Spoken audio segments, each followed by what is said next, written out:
The Lonely Chapter describes a time in your life where you're so developed that you can't really resonate with your old set of friends, but you're not yet sufficiently developed that you've built a new set of friends. When you take that road and you just don't want to just fit in, it's a lonely road.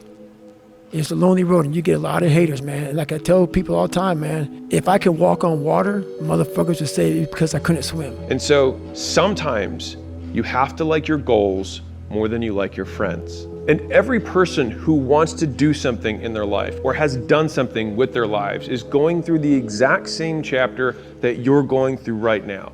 And it's the lonely chapter. It's the chapter where you don't fit in with your old friends, but you don't have the achievements yet to fit in with a new group of friends. So there is a friction that happens as you try to grow. Because if your friends don't grow at the same pace as you, you don't speak the same language. A friend referred to it as changing your dialect so much so that over time you and your friends don't even speak the same language anymore. And it's very uncomfortable because it's tempting to go back to the old life that you're used to. The old patterns, the old routines, the old friend groups, the old everything. And you have to stop doing the things that you know bring you validation in the moment to start doing the things that you have no idea about whether it'll actually work. Like, you're gonna tell me that I'm not going to go out with my friends this weekend because I'm gonna keep my meditation streak going. Who even knows if meditation works, right? It's so much easier to just stay in the routine that you were previously, doing the same sort of things. For you to pull away from that, you're gonna have to do stuff usually that makes you more different, more easy to be mocked, and more alone. You have to live in your own fucking world. You cannot judge yourself. That's why social media and all these things are horrible. You can't judge yourself off of the so-called competition that we have made up in our mind. The things that, how people look, how people act, how smart someone is. This is a race that you run completely alone. It's a painful realization that the small number of good friends want you to win in case you take them with you. And the large number of bad friends are scared of you winning in case you leave them behind. The best way to know who a real friend is how they react when you win. And when that happens, you'll realize how few real friends you really have. Mm-hmm. And so what I have felt, at least for me, was that when you're a little ahead is where the friction is. When you blow them out of the water and there's no question, like it's beyond reproach, they will do one of two things.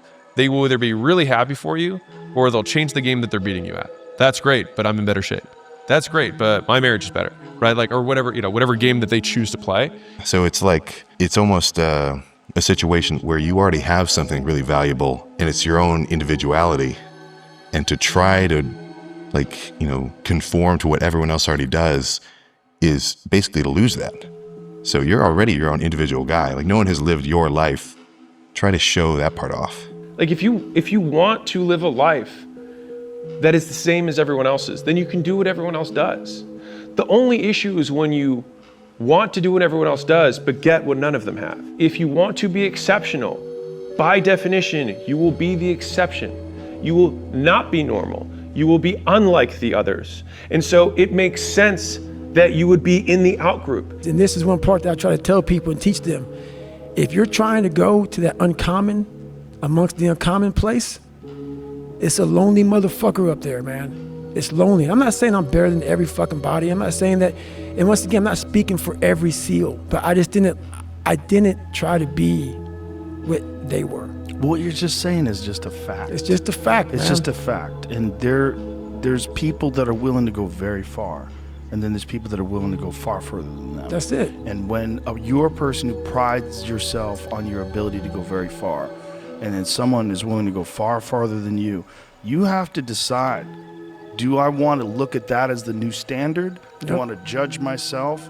Do I want to admire him? Or do I want to try to take him down? And what he's talking about here is that to be different in any context or environment, work is being done, like to stay atypical. Mm-hmm. And I think about this as we come into the new year, which is if you're planning to be different, quit the job, go and be the violinist in Peru, start the cupcake business, it's gonna cost you so much energy to resist the equilibrium that you better, going back to what you said about subtracting things, you better save energy somewhere else. But you have to put blinders on, because there is a period of time where I've said this, but you're not gonna be successful enough for the next tier of friends, but you're too different from the friends that you used to have. And so that middle path is very lonely. But the good thing about loneliness is you've got time. And right now, time's what you need, because you got to learn stuff. You got to get the skills so you can start trading that for more and more money. And then you can take the money and trade that for more money. But in the beginning, you just have time, and that's what you have to spend. In your 20s, you don't need to find yourself. You need to build yourself. People think success is like watching a marathon, not running a marathon. When you watch a marathon, you look at the beginning and you look at the end. It only takes you a couple of seconds to see both of those. But running a marathon is 4, 5, 6 straight hours of breathing heavy, wondering when it's gonna end, counting, starting to play games in your mind of like, okay, I'm 2/3 of the way there. I'm two more quarters of that. I'm only 1/5 of 1/8 of the way there. And you keep doing this to play tricks on your mind to keep going. But the thing is that in a mile marker race, it's very clear to know how you're gonna get to the finish line and how long it's going to take. The only difference with success is that you just have to keep running and you don't know where the finish line is. And people will only cheer you on at that finish line that they don't know where it is either, which means you have to get used to running alone. I did have a real belief, whether I was tricking myself or not, that there's a bigger pot of gold for me on the other side of this if I just out-endure it. I'll out-endure this summit. And it became a little like the year in Australia. I started to gain pride and honor with the longer the penance went on of being without what I wanted. And I started to be like, well, I definitely ain't backing out now, man. I'm 6 months in. Turns into momentum. All in a year later, I'm like, I'm a year in, man. This is getting good. Okay, come on. There's been studies of what people regret when they're old.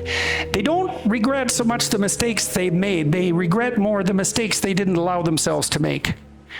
Right? They regret banal normality. And I think part of the reason they regret that is because life is too crucial to be satisfied with banal normality. It's too difficult. There's too much suffering intrinsic to it. The burden is too heavy. What justifies the weight of life? Security? There are always times when people long for security, but security doesn't secure you. You're still faced with the problem of mortality. You're still faced with the problem of malevolence.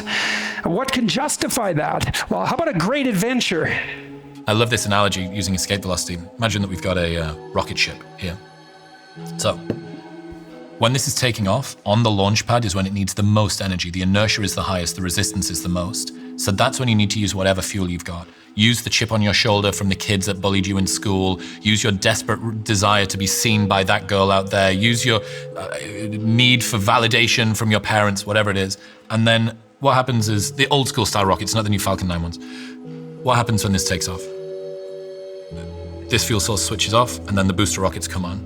That's as you get to a different level of altitude. And now you're using a different sort of fuel source, and then this falls away, the bottom falls off, and it keeps on going. And then it gets into escape velocity. Use what you have at the start. And at the start, most people have way more discontent than they do love. And every day you go back out and you start earning that. And every day you wake up, it sucks. And when it's over, you feel better. It sucks, you feel better. And as you get going, every step you take in that journey, as you're like, for me, I run every day. Fucking hate it. But every step I take, I'm like, all right, motherfucker, you're beating the demon again. If you know that there is something that you're meant to do, if you know that there's something that you're meant to change, you will have to let certain groups, friends, routines, places, activities, recreations that you do, you're going to have to let those go. And there is this, the Rocky cutscene lasts for 90 seconds in the movie, but it can last for 5 years in your life. And you have no idea whether or not it's even going to work. And that's the bit that always got to me. The bit that always got to me was I didn't even know if there was going to be any glory on the other side. It's like ordering an Uber and never knowing if it's going to arrive or not. And you think, well, I'm just stood here doing the thing, but I don't know if it's going to come out on the other side. And I can promise you, anybody that has done anything, moved from any place they were to any place that they want to be, has gone through this lonely chapter. What if I didn't? What if those calls never came? Would I regret that sitting here now? I don't know, maybe I wouldn't be sitting here now. But I bet everything I got, there's no way I'd regret it. Whatever I'd be doing in my life right now, I would have said this opened up. We just started off the conversation with this. The things you don't get. Put us more in places where we are, where we find our own satisfaction than the things that we do get in many ways. Yeah, the overarching lesson is just keep going. The lonely chapter is a feature, not a bug, of personal growth. It is a It's the cost of doing business if you want to develop yourself. But I have good news. Nothing hard lasts forever. There's only 3 things that can happen. You either quit, it gets easier, or you get better. So no matter what, it always ends. You only lose when you quit before you see it all the way through.